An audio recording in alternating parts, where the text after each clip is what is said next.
The logistics business has tons of opportunity, from service to sales to dispatching to driving. There's so many different ways to do this. And when it comes to driving, a lot of different divisions you can choose. So why did I choose Flatbed? Remember, when applying to Prime, if you found these videos helpful, please make certain to use my name and code as your driver referral in the application box. Let's do this together. So stay tuned to figure out what is flatbedding all about.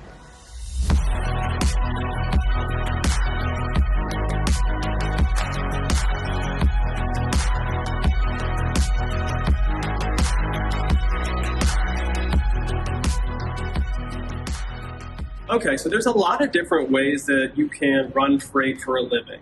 And people ask me all the time, why did I choose Flatbed? And I love this question because there is a million reasons why I love Flatbed.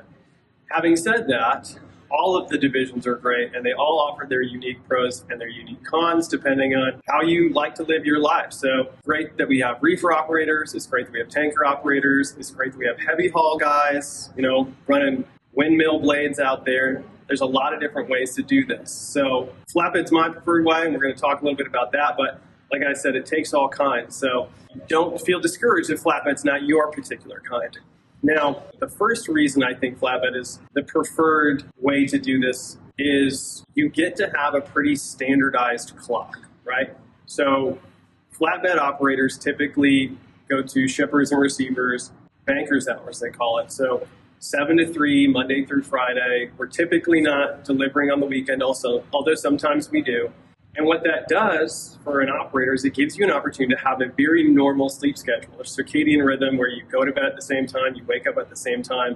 And for me, that was pretty crucial just for my own mental well-being to be able to consistently have a schedule that I could predict. That way I wasn't delivering, at 3 o'clock in the morning in downtown Atlanta and then turning around and having to deliver it 2 p.m. on a Tuesday somewhere, upstate New York. It gives you an opportunity to have that kind of standardized sleep schedule. Another thing that's really great about running Flatbed is what I call the puzzle. And I'm sure you can attest to this. The mental and the physical puzzle that is Flatbed is something that is really exciting. Every time I'm about to get to a shipper, I start to formulate what's it going to look like. Maybe I've been there before. Maybe I know how I'm going to need to secure it. I start thinking about the different equipment I'm going to need, the techniques I'm going to need to cover it with securement and to cover it with potential tarps, what the layout is for that particular place. So there are a lot of nice mental and physical opportunities to engage with the freight. And that's something that I always love is the puzzle of it physically and the puzzle of it mentally. My number one thing to go on Flatbed was my first year. I was drop and hook. I was a dry van driver. I gained 50 pounds in 1 year. So the weight aspect, because I wasn't doing anything. And that's a pretty common critique of a lot of folks too, is that it's pretty easy to put it on quickly. And I see that all the time. And I actually warn every student of mine, I'm like, hey, don't get to that lull where you're just dropping freight, you're picking up freight, you're dropping freight, picking up freight when you're in the reefer side, because you are going to gain some weight. So I came in to Prime, I was a little over 280, way out of shape. And everybody, I know when you're coming into this business, you want to focus on that first test, that CDL test. The biggest test, I think, in this business is your DOT physical test. That happens every 2 years. That's a great point, yeah. You got to be focused on that. I've dropped 60 pounds since then. Really got to be focused on your weight and your health. Yeah. And Danny's got a great health video, by the way. If you want to click on that one, give you some points. That's definitely helpful for kind of how to approach the food part of it and how to approach the fitness part of it, because they're equally as important. It's not just making sure you exercise.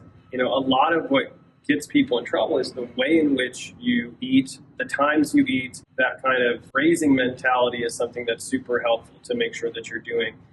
But the Flatbed side of it, you're going to be physically involved in that freight. There is calories to burn out there. And I remember... And you get to pick up tarps, like this. The tarp press challenge is one of my favorite things, and it's in one of those videos, so check that out. But the physical part of it is great and something to look forward to. I remember I got down to my lowest weight when I was out running. Yeah, it whips you into shape for sure.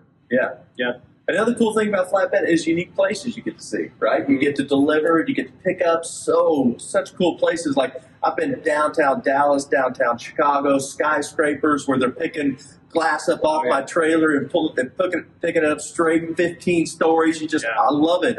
Football fields, I delivered to a field in Montana where there wasn't a road anywhere inside. It was beautiful. Yeah, the shippers and the receivers we get to see. Yeah, I delivered to Busch Stadium in St. Louis. I've delivered to downtown Loop, Chicago, where I'm like backing down the sidewalk and having a product pulled from a crane, and it's going 15, 20 stories up. It's a prefab window unit. Yeah, I mean, you really get to get into some crazy situations that I don't think the reefer guys or the tanker guys get to do as much. So yeah, the shippers and the receivers. And not only that, but like the operators, the individuals you run into at shippers and receivers are so laid back. I mean, you pull up, you got to get some shingles pulled at a receiver.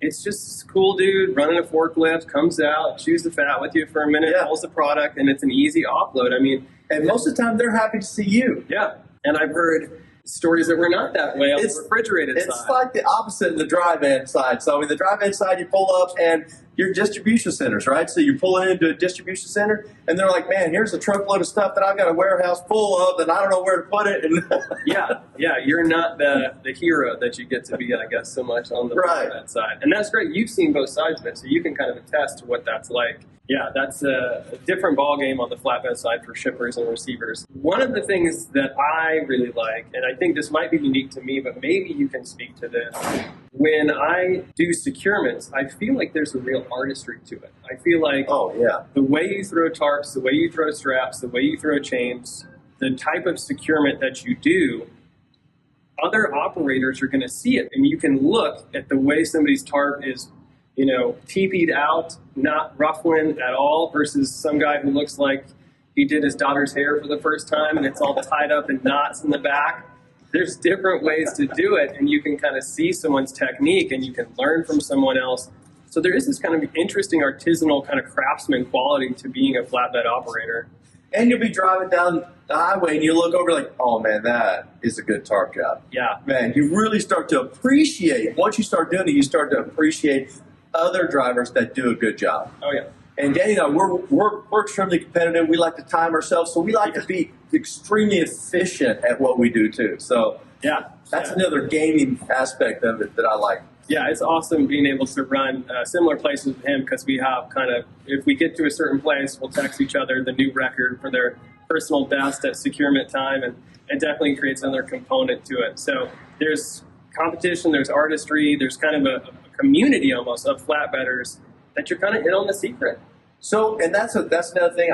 Probably one of the most things I love about flatbed. When I came to flatbed, it was so different than drive-in because none of the drivers would help you out in the drive-in side. Oh yeah, that's a good And point. I came into flatbed not knowing anything about flatbed, and even if it wasn't a prime flatbed driver, they were always up to help me. Hey, let me show you how I do it. Let me show you this. Let me give you some tips. It was amazing. We literally are like a big family, a community out here. Sure, yeah. You see an old-timer rolling tarps, and you get out there and you grab the other side and make it a little easier for him, for sure. Yeah, there's definitely a communal component to it, for sure.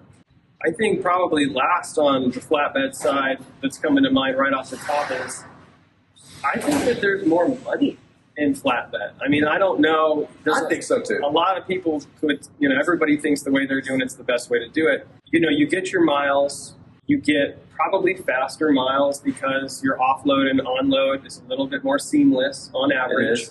You're getting product pulled faster, you're getting it loaded faster. Sometimes you do get those drop-in hooks. And then you're getting paid for the tarp jobs on top of it, which can be, and if you're running Texas Regional, you might have 4 tarp jobs in a week. And that by itself is going to be potentially $400, depending on how that shakes out. So, there's kind of hidden money in how you can run as a flatbed operator, at least in my personal experience. I totally agree. Of course, I'm biased.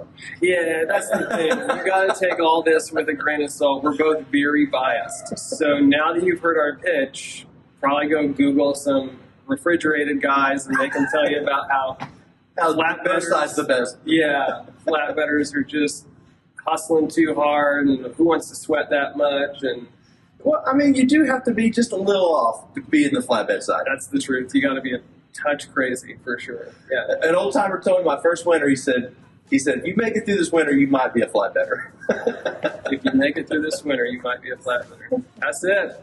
Well, hopefully that answers some questions for you guys on why we prefer flatbed, kind of the pros of it. But like I said, it takes all kind, and you got to figure out what kind's best for you and come out here and, you know, make it through your first winter, whatever division you might be in. Cool. I'm in. Man.